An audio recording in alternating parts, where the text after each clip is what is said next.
Hello everyone, मैं हूं sign और आप सभी लोग का स्वागत है फिजिक्स विद साइन के एक नए वीडियो में। तो क्लास 11 का थर्मल फिनोमेना के ऊपर हम लोग एक और क्लास के साथ आ जा चुके हैं। तो पिछले क्लास में हमने पढ़ा था थर्मल फिनोमेना के बेसिक चीज़ के बारे में। वहाँ पर हमने मेनली पढ़ा था एक्सपांसन ऑफ सॉलिड, जहाँ पर हमने linear expansion, surface area expansion and volume expansion पढ़ा था। वहाँ पर मैंने अल्फा बीटा गामा जो ये तीनों हैं, तीनों के बीच में रिलेशन भी एस्टैब्लिश किया था और हमने स्टडी किया था कि हीट के साथ ये सब कैसे रिलेटेड है, हीट और टेम्परेचर के साथ कैसे एक्सपांड होता है। आज उसी टॉपिक में आगे बढ़ते हुए हम लोग करेंगे थर्मल एक्सपांसन ऑफ लिक्विड्स और दोनों टॉपिक का मिला के न्यूमेरिकल्स करेंगे, जो सॉलिड का था और लिक्विड का था दोनों को मिला के न्यूमेरिकल्स करेंगे। फिर उसी के बाद स्पेसिफिक हीट और लैटेंट हीट का कॉन्सेप्ट पढ़ेंगे और थर्मल कंडक्टिविटी का भी बारे में थोड़ा हम लोग स्टडी करेंगे। तो ज़्यादा लेट नहीं करके चलिए शुरू करते हैं। तो जैसे सॉलिड का कितना टाइप ऑफ एक्सपेंशन था, एक लेंथ वाइज था, उसके बाद क्या था एरिया वाइज था और वॉल्यूम वाइज था। लेकिन लिक्विड का क्या होगा बोलिए तो। लिक्विड का और गैस का अगर मैं बोलूँ, लिक्विड का पहले बोलता हूँ, गैस हम लोग बाद में स्टडी करेंगे, kinetic theory of gases study करेंगे। मेनली अगर मैं एक्सपांशन ऑफ लिक्विड बोलूँ, सबसे पहले हेडिंग दूँ थर्मल एक्सपांशन ऑफ लिक्विड। अच्छे से समझिए, थर्मल एक्सपांशन ऑफ लिक्विड्स का अगर हम लोग बात करें तो लिक्विड का कोई आइडियल शेप नहीं होता है, जिस कंटेनर में रखते हैं उस कंटेनर का शेप ले लेता है। कोई एरिया नहीं होता है, जिस कंटेनर में रखते हैं उसका एरिया ले लेता है। सिर्फ लिक्विड का क्या होता है, डेफिनेट वॉल्यूम होता है। तो लिक्विड का क्या एक्सपांसन होगा, सिर्फ वॉल्यूम एक्सपांसन होगा। लिक्विड का हम लोग सिर्फ पढ़ेंगे वॉल्यूम एक्सपांसन, ये बात को जान के रखिए, वॉल्यूम एक्सपांसन। लेकिन वॉल्यूम एक्सपांसन भी दो तरह का होता है। वॉल्यूम एक्सपांसन दो तरह का होता है, एक है रियल एक्सपांसन, एक है अपैरेंट एक्सपांसन। अभी तो लिक्विड का कितना टाइप ऑफ एक्सपांसन हुआ, दो टाइप का, लेकिन दो टाइप का पेरेंट कौन है, मतलब मेन चीज क्या है, वॉल्यूम। तो real expansion and apparent expansion. अब ये है क्या सर, इसको समझाइए। रियल अपैरेंट मतलब क्या है। देखिए लिक्विड को अगर हम लोग कभी भी अगर हीट करेंगे, कोई भी लिक्विड को, वाटर हो, कोई सोडा हो, कोई कोल्ड ड्रिंक्स हो, कुछ भी टाइप का लिक्विड हो, उसको तो हम लोग ऐसे ही नहीं कर पाएंगे ना हीट, उसको एक कंटेनर में रखना पड़ेगा। तो कोई भी लिक्विड हो, समझिए ये एक कंटेनर में मेरा अंदर में लिक्विड है, ठीक है। ये मैं ऐसा टाइप का कंटेनर बनाता हूँ, एक ये मेरा एक कंटेनर है, यहाँ पर मेरा एक बर्नर है, यहाँ पर आग जल रहा है। ये मेरा क्या है, बर्नर है। इसका अंदर क्या है, लिक्विड है। ऑब्वियसली इसका अंदर लिक्विड रहेगा। तो देखिए लिक्विड का पहला मेरा ये वाला लेवल तक मैं बोल दे रहा हूँ लिक्विड है, ए लेवल तक लिक्विड है। जब मैंने हीट किया तो लिक्विड मेरा बढ़ के कहाँ तक आ गया, बढ़ के इस लेवल तक आ गया। लिक्विड हीट होकर बढ़ के पॉइंट बी तक लिक्विड में आ चुका, यहाँ से यहाँ तक चला गया। लेकिन यहाँ पे दो चीज़ हो रहा है, देखिए, एक तो लिक्विड एक्सपांड कर रहा है और दूसरे कंटेनर जिसमें रखा गया है, कंटेनर भी तो एक्सपांड करेगा। कंटेनर तो हीट क्या होता है, हमने लीनियर एक्सपांसन ऑफ सॉलिड पढ़ा था, वॉल्यूम एक्सपांसन ऑफ सॉलिड पढ़ा था। तो सॉलिड में जब भी हम लोग हीट अप्लाई करेंगे उधर क्या होगा, कंटेनर भी एक्सपांड करेगा। ऑब्वियसली कंटेनर भी एक्सपांड, तो कंटेनर एक्सपांड करेगा, उसका मतलब है कि एक लिक्विड भी एक्सपांड कर रहा है प्लस कंटेनर एक्सपांड कर रहा है। तो दो चीज़ हो रहा है, जब भी मैं कोई लिक्विड को हीट करूंगा दो चीज़ हो रहा है, एक लिक्विड एक्सपांसन हो रहा है, मतलब मैं इसको हीट करूंगा, दो चीज़ होकर लिक्विड इज हीटेड, तो दो चीज हो रहा है। क्या, सबसे पहले कंटेनर एक्सपांड्स हो रहा है और फिर अंदर लिक्विड्स भी एक्सपांड करेगा, अंदर कंटेनर भी एक्सपांड करेगा और लिक्विड्स भी एक्सपांड कर, लिक्विड्स बोलना मैं गलत बोला, लिक्विड भी एक्सपांड्स, लिक्विड्स का एक ही तो लिक्विड है, लिक्विड भी एक्सपांड करेगा। अगर मैं सिर्फ ये लिक्विड के एक्सपांसन को कंसीडर करूं, तब जो एक्सपांसन होगा that is called apparent expansion. अगर मैं दोनों को इंक्लूड करूं, कंटेनर और लिक्विड, तब होगा रियल एक्सपांसन। मैं फिर से रिपीट कर रहा हूं, अगर मैं ओनली उसका अंदर का लिक्विड एक्सपांसन को कंसीडर करूं, that type of expansion is called apparent expansion. अगर मैं दोनों को कंसीडर करूं, then that type of expansion is called what, real expansion. This is the basic difference, very simple thing, but बहुत सारे बच्चे इसमें कंफ्यूजन होकर रह जाते हैं। तो मैं फिर से last and final time repeat कर रहा हूं, अगर सिर्फ इसका अंदर का लिक्विड एक्सपांसन को कंसीडर करेंगे that is apparent expansion, both container and liquid expansion दोनों को कंसीडर करेंगे देन रियल एक्सपांसन। दोनों का फॉर्मूला बेसिकली सेम ही है, लेकिन थोड़ा हम लोग इधर, दोनों के बीच में रिलेशन भी हम लोग बोलेंगे क्या रिलेशन है। तो अगर मैं सबसे पहले मैं अपैरेंट एक्सपांसन के बारे में बोलूं, अगर अपैरेंट एक्सपांसन को स्टडी करूं तो उसका जो लिक्विड एक्सपांसन होगा, तो अपैरेंट एक्सपांसन कैसा होगा, देखिए अपैरेंट एक्सपांसन को अगर मैं स्टडी करूं, अपैरेंट एक्सपेंशन। तो अगर initial at T1 degree Celsius अगर लिक्विड का वॉल्यूम है V1 and T2 degree Celsius liquid का वॉल्यूम है V2, ये अपैरेंट है तो इसलिए मैं V डैश बोल रहा हूँ, V1 dash V2 dash apparent के लिए। तो मेरा जो increase in volume per unit volume का जो होता है वो क्या होता है, increase in volume per unit volume is directly proportional to the change in temperature T2 minus T1, या इसी को मैं लिख सकता हूँ T लिख सकता हूँ, डायरेक्टली प्रोपोर्शनल टू T लिख सकता हूँ, जहाँ पर T क्या है, T is T2 minus T1, इसको मैं ऐसे लिख सकता हूँ। तो यहाँ से मैं इसको एक कॉन्स्टेंट का मैं रूप दे सकता हूँ, तो V2 dash minus V1 dash by V1 dash equals to क्या होगा, gamma into T, where gamma इसको गामा क्या, गामा का सफिक्स में मैं ए लिखूंगा। गामा ए मतलब समझ गए, कोएफिशिएंट ऑफ अपैरेंट एक्सपेंशन, मतलब ये जो कांस्टेंट है इस कांस्टेंट को हम लोग बोलते हैं gamma A. What is gamma A? Gamma A is the coefficient of apparent expansion, coefficient of apparent expansion of liquid, coefficient of apparent expansion of liquid। तो यहाँ से मैं क्या लिख सकता हूँ, V2 dash equals to V1 dash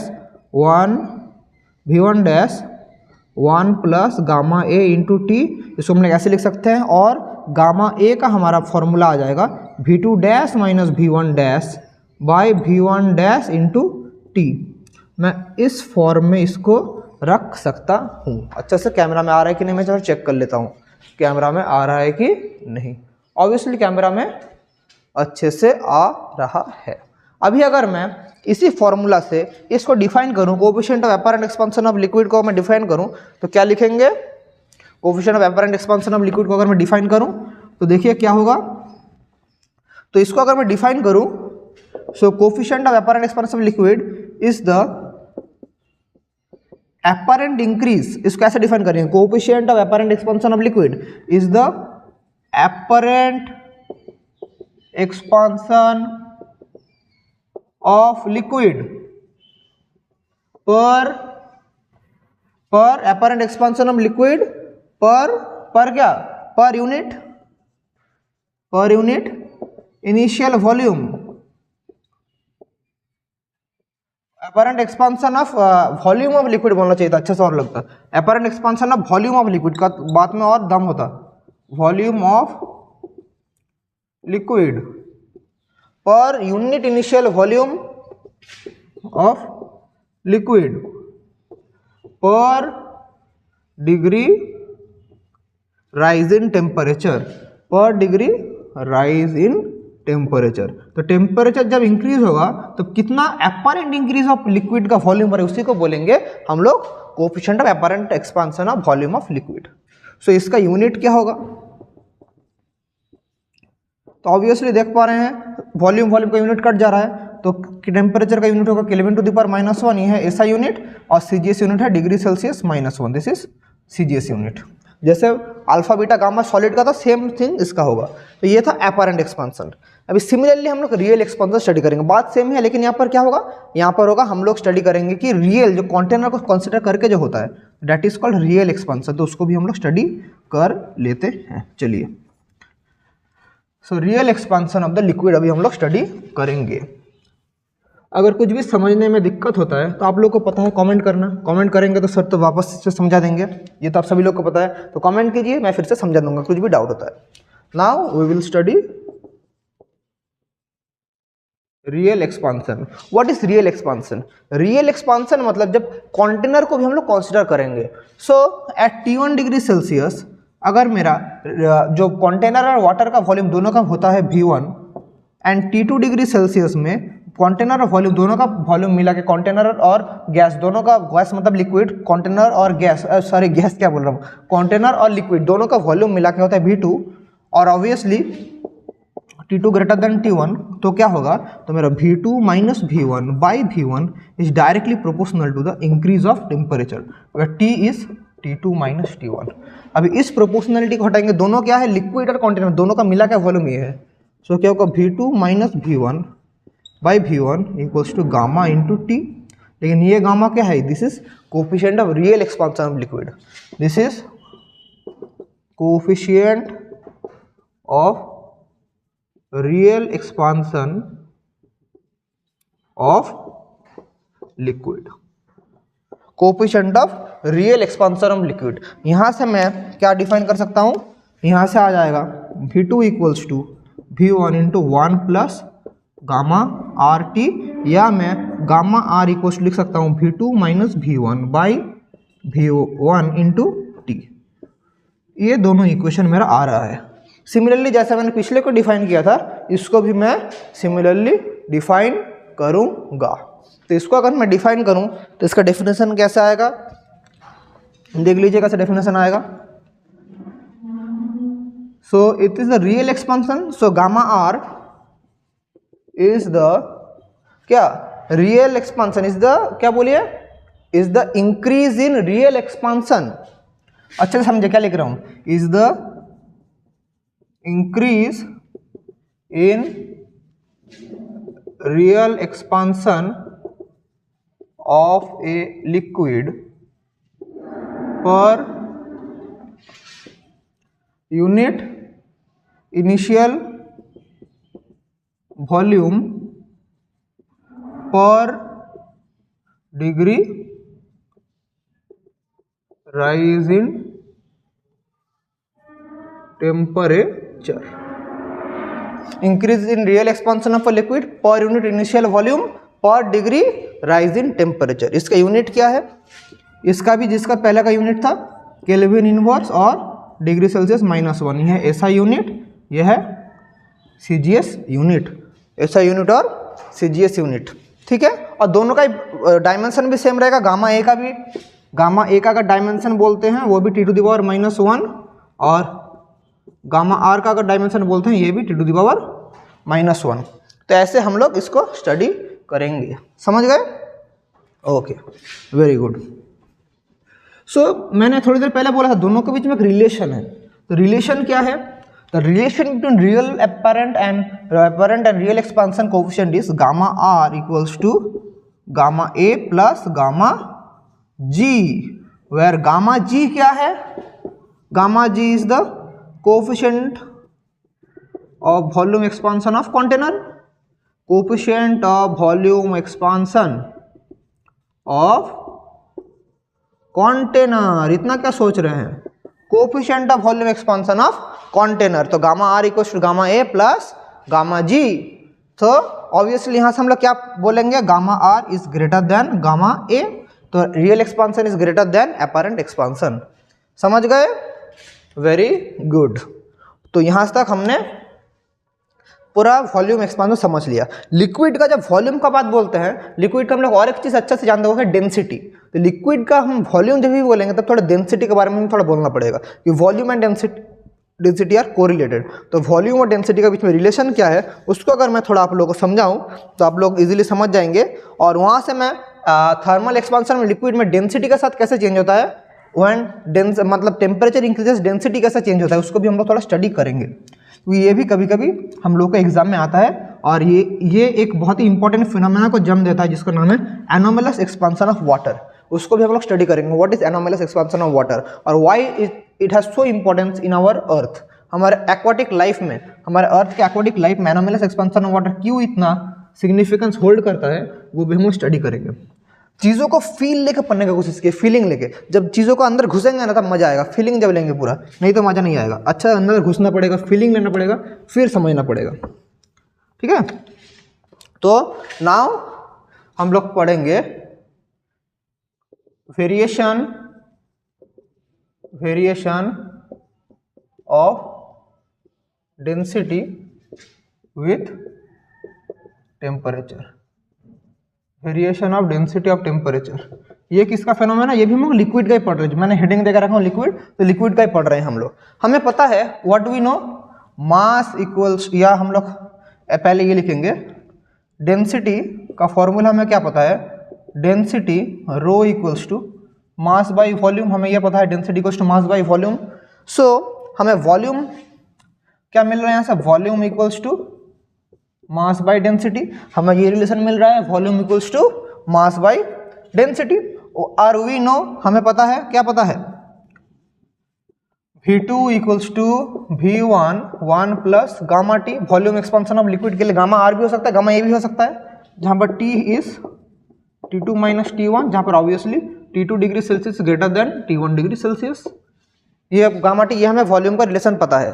तो इस वॉल्यूम को अगर मैं डेंसिटी के साथ रिप्लेस कर दूं तो क्या होगा, मतलब टेम्परेचर इंक्रीज कर रहा है, टेम्परेचर जब इंक्रीज कर रहा है तो वॉल्यूम हमारा ऐसा करके इंक्रीज होता है 1 प्लस गामा टी, ऑलरेडी हमने अपरेंट और रियल एक्सपेरिमेंट में पढ़ा। तो इसको मैं डेंसिटी का टर्म में अगर टाइम कर दूं, मास तो सेम रहेगा, लिक्विड का मास सेम रहेगा। देखिए ना, इसका अगर एक लिक्विड है, इसका मास है m, इसका वॉल्यूम है v1 at any temperature T1 degree Celsius. इसको जब मैं हीट करूंगा तब इसका वॉल्यूम तो बढ़ जाएगा, ये लेवल पहले यहाँ तक था, इसका लेवल अभी यहाँ तक आ गया, यहाँ पर ए में था, अभी ये बी में आ चुका है, तो वॉल्यूम बढ़ गया। लेकिन मेरा क्या रेट सेम रहा है, मास तो सेम रहेगा, सिर्फ वॉल्यूम बढ़ गया। और इधर टेम्परेचर है T2 डिग्री सेल्सियस, वॉल्यूम बढ़ जा रहा है लेकिन मास हमेशा कांस्टेंट रहता है। तो मैं V2 क्या होगा, m by rho two equals to m by rho 1 plus gamma T. हम लोग इसको ऐसे लिख सकते हैं, 1 plus rho 1 by gamma T. तो देखिए मैं क्या लिख सकता हूँ, मैं यहाँ से एक चीज़ रिप्लेस करके लिख सकता हूँ कि इसको इधर मल्टीप्लाई करेंगे, इसको उधर मल्टीप्लाई करेंगे, तो rho 1 equals to rho 2 1 plus gamma T लिख सकता हूँ। या मैं ऐसा भी लिख सकता हूँ, रो 2 इक्वल्स टू, इसको अगर नीचे लाऊं, रो 1 बाई 1 प्लस गामा टी में लिख सकता हूँ, ऑब्वियसली लिख सकता हूँ। इसी का मतलब कि rho 1 into 1 plus gamma T whole to the power -1, नीचे ऊपर उठ जाएगा -1। अभी देखिए यहाँ पर मेरा एक बायनोमियल एक्सपांशन आ रहा है, सो इसको अगर मैं एक्सपांड करूँ तो क्या आएगा, रो 1 माइनस गामा टी प्लस और भी बहुत सारे टर्म्स आएगा, गामा स्क्वायर टी स्क्वायर, लेकिन हमें पता है gamma square is nearly equals to 0, gamma cube is nearly equals to 0। तो मैं इसको ऐसे क्लोज कर दूंगा। इसको जब ही मैं -1 को इंट्रोड्यूस करूंगा तो बायनोमियल एक्सपांशन में बहुत कुछ जाएगा, लेकिन मैं गामा तो इज अ स्मॉल क्वांटिटी, तो gamma square gamma cube are very small, so मैं क्या लिख दूंगा, ignoring higher terms, ignoring higher terms. तो हायर टर्म्स को इग्नोर करने से क्या हुआ, हायर टर्म को इग्नोर करने से, क्योंकि वो बहुत नेग्लिजिबल, इसलिए मैं उसको इग्नोर कर दूंगा, तो मेरा ये रिलेशन आया। तो डेंसिटी का रिलेशन क्या आया, तो टेम्परेचर के साथ में एक रिलेशन है, पर जैसे वॉल्यूम एक्सपांड कर रहा है तो डेंसिटी क्या हो रहा है, डिक्रीज कर रहा है विथ इंक्रीज इन टेम्परेचर। मेरा ये जो फॉर्मूला आया, इसको ऊपर अगर अच्छे से लिखूँ तो वहाँ से मैं क्या कंक्लूजन दे सकता हूँ, वहाँ से मैं कंक्लूजन ये दे सकता हूँ कि rho 2 equals to rho 1 minus gamma t. यहाँ से मैं ये दे सकता हूँ with increase of temperature, with increase of temperature density क्या होता है, density of liquid decreases, density of liquid decreases. ये पॉइंट अच्छे से याद रखिए, जनरली हर लिक्विड के लिए होता है, लेकिन वाटर में कुछ अलग एक्सेप्शन है जिसको हम लोग अभी स्टडी करेंगे। नॉर्मली इंक्रीज ऑफ टेम्परेचर का डेंसिटी क्या होता है, डिक्रीज होता है, वो हम लोग इधर से पता चल गया। ये वाला समझ गए, ठीक है।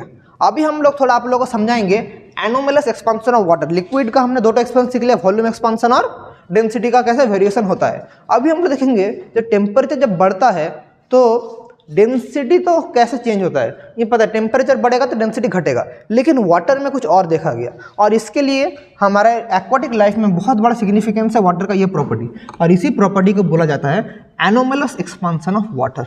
नाउ व्हाट इज दिस, मैं इसको क्यों इतना हाइप कर रहा हूँ, मैं क्यों बार बार बोले जा रहा हूँ, एक ही टर्म बार बार क्यों बोले जा रहा हूँ, इसका भी एक रीजन है। तो what is the reason, reason देख लेते हैं। सो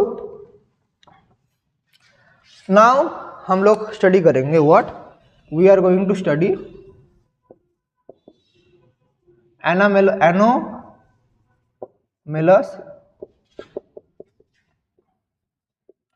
expansion of water, anomalous expansion of water. So what is anomalous expansion of water, तो जनरली हर एक लिक्विड में क्या होता है, with increase of temperature density decreases, या with increase of temperature volume increases, ऐसा होता है। मैं लिख रहा हूं, मैं क्या बोल रहा हूं, generally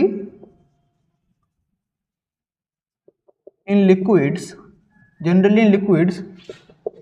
with increase of temperature क्या होता है, its volume increases और क्या होता है, and density decreases। ये जनरली हर एक लिक्विड का होता है, जब भी टेम्परेचर इंक्रीज करेंगे तो वॉल्यूम बढ़ेगा और डेंसिटी घटेगा। लेकिन जब लिक्विड का बात हम लोग करेंगे तो लिक्विड्स में क्या होता है, with increase of temperature liquids का वॉल्यूम डिक्रीज करता है और डेंसिटी इंक्रीज कर, अब लिक्विड का वाटर का। जब मैं वाटर का बात बोलूँगा, वाटर में क्या होगा, जब टेम्परेचर बढ़ेगा तो वॉल्यूम घटेगा और डेंसिटी बढ़ेगा। ये वाटर का एक्सेप्शन है, मैं लिख दूँगा, बात अच्छे से समझिए। But in water when temperature is increased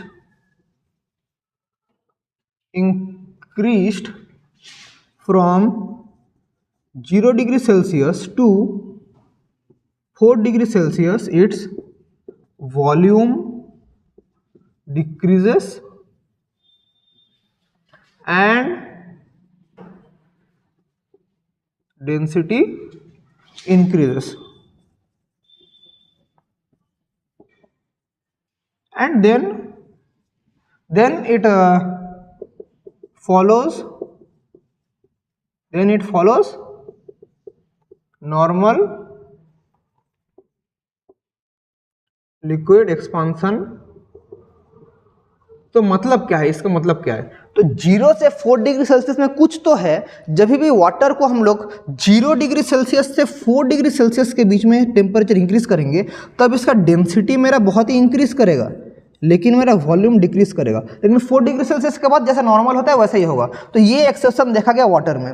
तो इस प्रॉपर्टी की वजह से बहुत ही एक्वाटिक लाइफ में सिग्निफिकेंस होता है। मैं फिर से रिपीट कर रहा हूँ, जब वाटर का टेम्परेचर 0 डिग्री सेल्सियस से 4 डिग्री सेल्सियस में लेके जाएंगे तो क्या होगा, उसका डेंसिटी इंक्रीज करेगा धीरे धीरे। तो 4 डिग्री सेल्सियस में वाटर का डेंसिटी होता है मैक्सिमम, और उसके बाद वो नॉर्मली जैसा टेम्परेचर का डेंसिटी डिक्रीज होता है वैसा ही होगा। और वॉल्यूम का कुछ और होगा, वॉल्यूम जब मैं 0 से 4 डिग्री सेल्सियस में लेके जाऊंगा तो वॉल्यूम घटेगा 4 डिग्री सेल्सियस के बाद फिर इंक्रीज करेगा। समझ नहीं आ रहा ना, मुझे भी पता आपको समझ नहीं आ रहा है, मैं ग्राफ प्लॉट करूंगा उसके बाद समझ में आएगा। सो देखिए, इस तरह मेरा वॉल्यूम है, इस तरफ मेरा टेम्परेचर है। सो अगर ये मेरा 4 डिग्री सेल्सियस है, यहाँ पर टेम्परेचर किस में है, टेम्परेचर मेरा डिग्री सेल्सियस में है।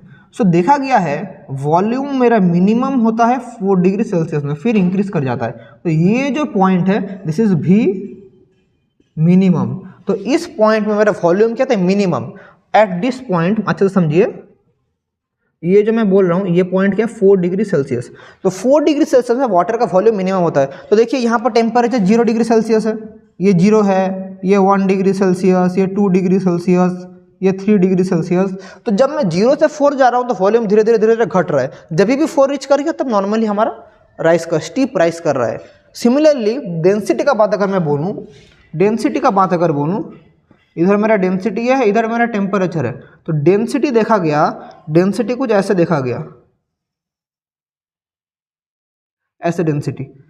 सो ये जो टेम्परेचर है, जब मैक्सिमम डेंसिटी हो रहा है दैट इज 4 डिग्री सेल्सियस, तो यहाँ पर क्या हो रहा है, यहाँ पर रो मैक्स हो रहा है। तो इस टेम्परेचर में at 4 degree Celsius density water का होता है मैक्सिमम और वॉल्यूम होता है minimum. This is not normally possible, क्योंकि जनरली सब लिक्विड का क्या होता है, टेम्परेचर बढ़ाएंगे तो वॉल्यूम बढ़ेगा। लेकिन यहाँ पे देख रहे हैं 4 डिग्री सेल्सियस के बाद वॉल्यूम बढ़ रहा है, फ्रॉम 4 डिग्री सेल्सियस वॉल्यूम बढ़ रहा है, फ्रॉम 4 डिग्री सेल्सियस डेंसिटी घट रहा है। तो यह जो लिक्विड का नॉर्मल प्रॉपर्टी है वाटर कब फॉलो करता है, 4 डिग्री सेल्सियस के बाद। तो 0 से 4 डिग्री सेल्सियस में कुछ तो बात है कि नॉर्मली ये फॉलो नहीं कर रहा है। ये कुछ जो बात है, इसी बात को बोलते हैं एनोमेलस एक्सपांशन ऑफ वाटर। और इसी प्रॉपर्टी के वजह से एक्वाटिक जो एनिमल्स है, एक्वाटिक जो फिशेस है, वो एक्वाटिक जो लाइफ है सर्वाइव कर पाते हैं। क्यों कर पाता है, मेरा क्या होता है, देखिए जहां पर एक्वाटिक लाइफ का बात है जैसे अंटार्कटिका या बहुत ही ठंडे ठंडे जगह में क्या होता है, देखिए ऐसा अगर मेरा एक पॉन्ड है तो ऊपर क्या होता है, ऐसा पूरा बर्फ जम जाता है,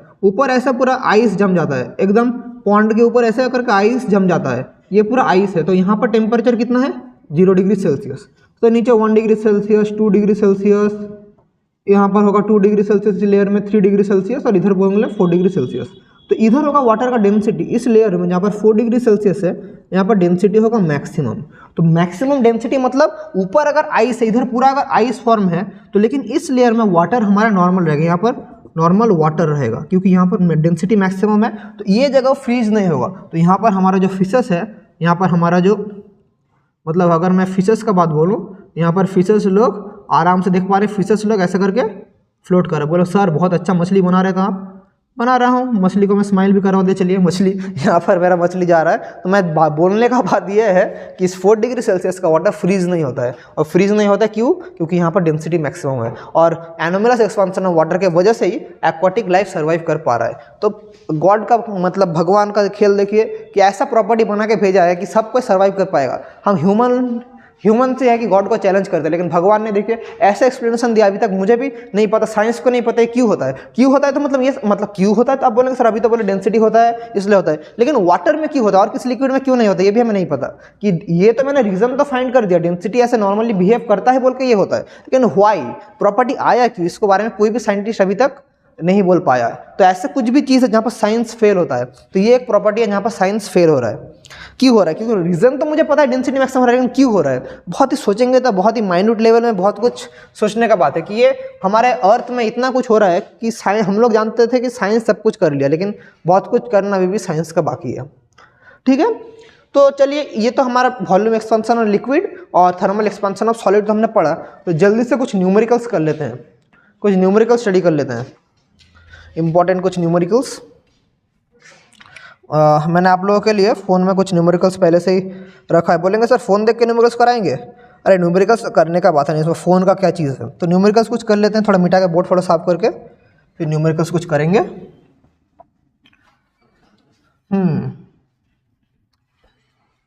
चलिए देख लेते हैं क्या होगा।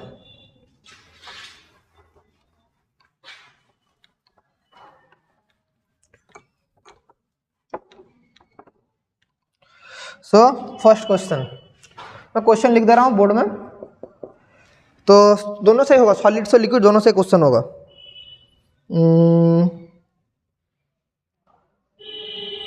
एक क्वेश्चन है,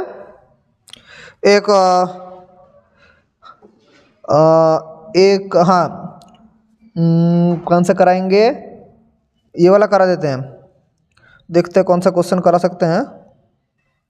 अच्छा ठीक है, ये वाला क्वेश्चन है, एक ग्लास ब्लॉक है on heating a glass block of 10,000 centimetre cube from 25 degree Celsius to 40 degree Celsius. its volume increases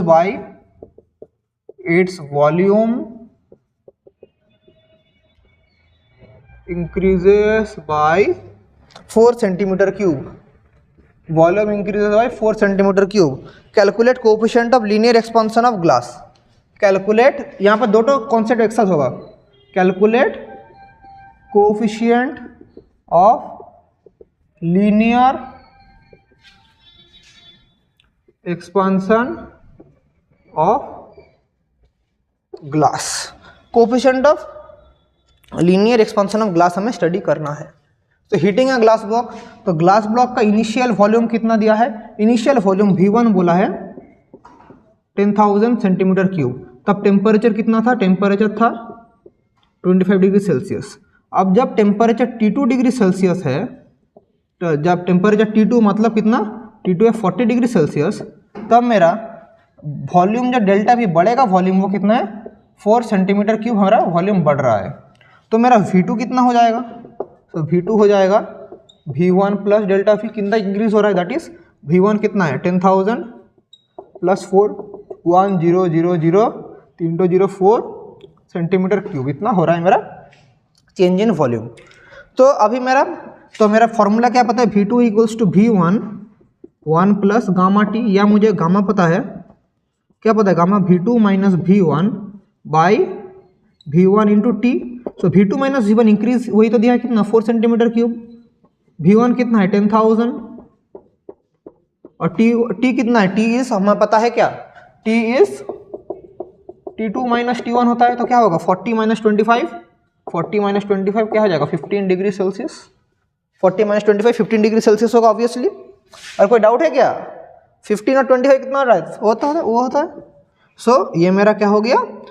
degree Celsius inverse, मतलब ये मेरा क्या आ गया? गामा आ गया। तो इसको बोलेंगे सर कैसे करेंगे? तो इसको मैं लिख सकता हूँ 4/5 इंटू 1 2 3 4 10⁻⁻4 में लिख सकता हूँ।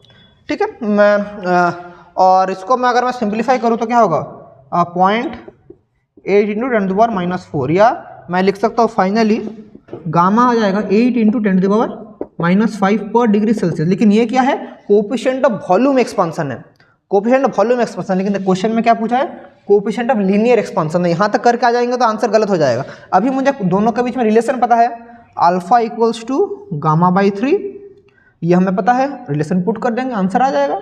सो क्या होगा, क्योंकि मुझे कोएफिशिएंट ऑफ लीनियर एक्सपांशन चाहिए, सो 8 इंटू 10⁻⁵/3, तो क्या होगा 3 2 6, और alpha equals to beta by 2 equals to gamma by 3, so 3 2 6, और क्या हो जाएगा 2.66 10⁻⁵ पर degree Celsius. This is the required answer, coefficient of linear expansion of glass. इसको जल्दी से कर लीजिए। सो ये हमें समझ गए हम लोग। अच्छा ठीक है।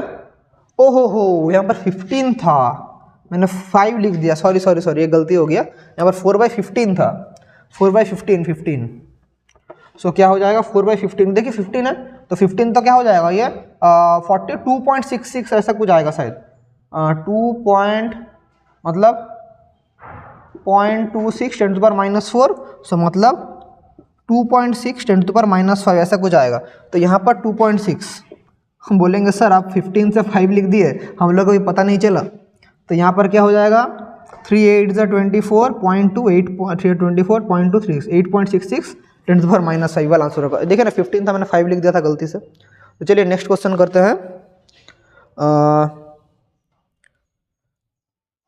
चलिए लिखिए, मैं क्वेश्चन ऊपर लिख रहा हूँ एक तो।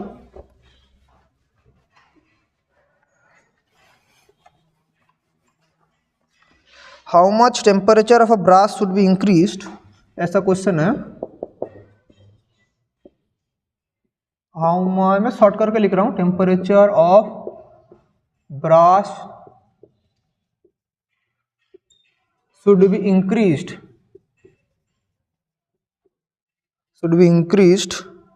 so as to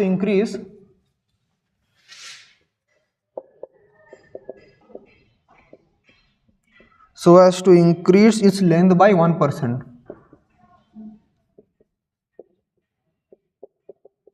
length by 1%। और coefficient of linear expansion of brass कितना बोला है, अल्फा बोला है 0.0002। कितना टारा जीरो है, थोड़ा देखने दीजिए, 1 2 3 4, 1 2 3 4, और क्या है 1 2 3, नहीं 4 है। बोलेंगे सर क्या आप देख भी नहीं पा रहे हैं, कभी कभी फोटो में ना कन्फ्यूज हो जाते हैं, इसलिए मैं बार बार चेक कर ले रहा हूँ। ये अल्फा दिया है ब्रश का, तो टेम्परेचर कितना इंक्रीज करेगा, तो उसका लेंथ 1% इंक्रीज करने के लिए उसका टेम्परेचर हमें कितना इंक्रीज करना पड़ेगा। तो ये भी एक अच्छा क्वेश्चन है, तो कैसे करेंगे। सो ये कोएफिशिएंट ऑफ लीनियर एक्सपांशन है, सही हो जाएगा। सो देख लेते हैं। सो हमें पता है क्या, हमें पता है alpha equals to L2 minus L1 by L1 into t, ये पता है L1 इंटू टी। सो यहाँ से T क्या हो जाएगा 1 by alpha into L2 minus L1 by L1, ये पता है।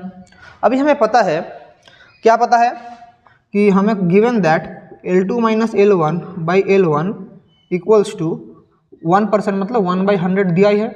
1% का मतलब कितना है, यहाँ पर 1% बोला है, इसका मतलब क्या 1/100।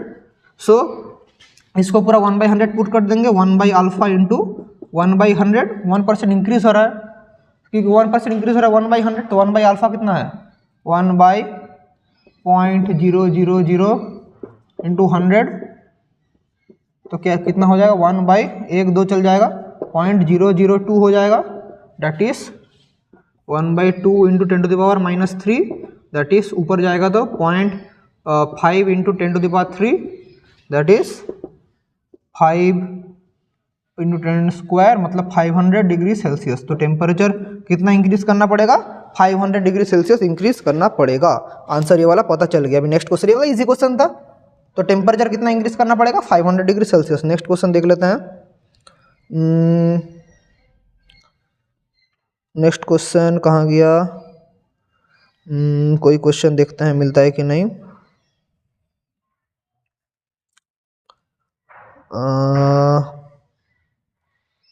ठीक है, रुकिए। बोलेंगे सर क्वेश्चन आपको नहीं पता। क्वेश्चन में पूरा जो एक्सरसाइज है पूरा क्वेश्चन का फोटो मैंने ले लिया, वहाँ से मैं करा रहा हूँ। ठीक है। सो एक क्वेश्चन में करके देखते हैं और एक क्वेश्चन देखते हैं। एक मिनट में देखता हूँ वीडियो कितना बड़ा हुआ। पहले मैं तो करा ही जा रहा हूँ, वीडियो कितना बड़ा हुआ। ओ 35 मिनट्स का वीडियो हो चुका है। तो चलिए और एक क्वेश्चन करके आज का क्लास एंड करेंगे। नेक्स्ट क्लास में और भी क्वेश्चन करेंगे और एक क्वेश्चन करके आज का क्लास एंड कर देंगे। लास्ट क्वेश्चन एक कर लेते हैं। तो बोला है कि अगर मेरा एक क्लॉक जिसका पेंडुलम है, बोला है एक क्लॉक का आयरन पेंडुलम है। Question number 3, a clock with an iron pendulum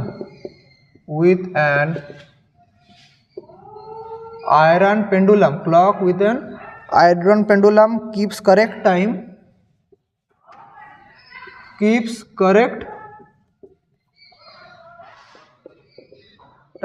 at 20 degree Celsius. 20 degree Celsius में करेक्ट टाइम रखता है। How much will it lose और gain if its temperature changes by 40 degree Celsius.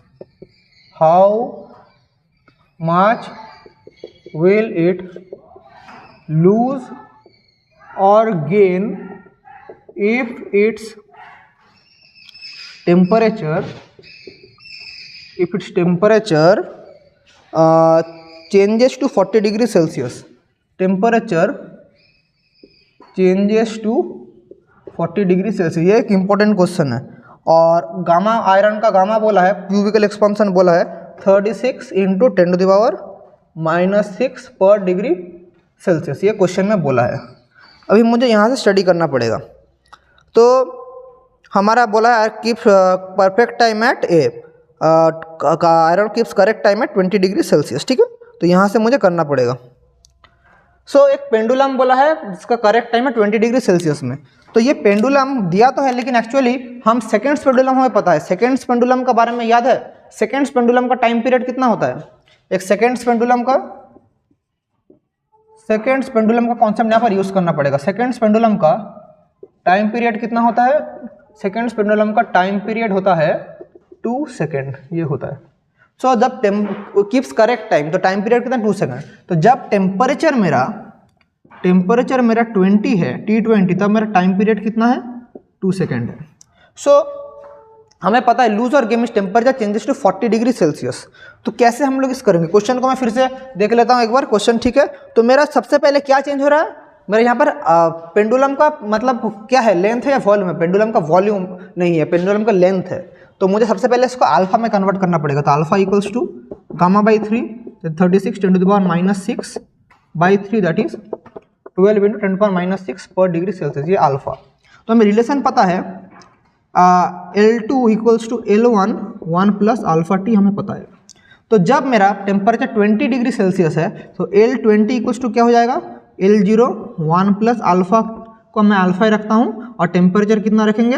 ये 20 minus 0 है 0 degree Celsius में, तो मैं इसको एक डायरेक्ट लिख दे रहा हूँ, 20 अल्फा में लिख दे रहा हूँ। और जब L मेरा 40 डिग्री सेल्सियस में होगा तो मैं लिख सकता हूँ L0 1 प्लस 40 अल्फा, जहाँ पर L0 is length at 0 degree Celsius. Length at 0 degree Celsius मैं बोल दे रहा हूँ। तो दोनों का बीच रिलेशन है ये वाला। तो करेक्ट टाइम बोला है जब रहेगा 20 डिग्री सेल्सियस में। तो T20 में मेरा टाइम कितना रहेगा? 2 सेकेंड। T20 में मेरा टाइम कितना रहेगा? 2 सेकेंड रहेगा। तो दोनों को अगर मैं डिवाइड कर दूँ, L40 बाई L20 क्या मिलेगा? 1 plus 40 alpha by 1 plus 20 alpha. ये एक रिलेशन आएगा। जल्दी से इसको नोट डाउन कर लीजिए। दोनों को मैं डिवाइड कर दे रहा हूँ तो मेरा ये टाइम आ रहा है। और टाइम पीरियड का फॉर्मूला मुझे क्या पता है? ये उसको इक्वेशन नंबर 1 देके रखिए। अभी मुझे टाइम पीरियड ऑफ पेंडुलम का फॉर्मूला क्या है? जल्दी से इसको लिख लीजिए। मैं 5 सेकंड का टाइम दे रहा हूँ, स्क्रीनशॉट भी ले सकते हैं। 1 2 3 4 5, 1 2 3 4 5। मजा आ रहा है ना? वो ठीक है। सो अल्फा को मैं नीचे लिख के रखता हूँ। अल्फा क्या है? 12 × 10⁻⁻6 पर डिग्री सेल्सियस। अभी मुझे टाइम पीरियड का फॉर्मूला पता है। क्या? बोलिए, पेंडुलम का टाइम पीरियड कितना होता है? पेंडुलम का टाइम पीरियड होता है 2π√L/g। ये होता है। सो यहाँ से एल क्या आ जाएगा, एल हो जाएगा टी स्क्वायर बाई 4π² इंटू जी, ये वाला मेरा एल हो जाएगा। सो सबसे पहले मुझे क्या चाहिए, जब टाइम पीरियड सेम रहेगा।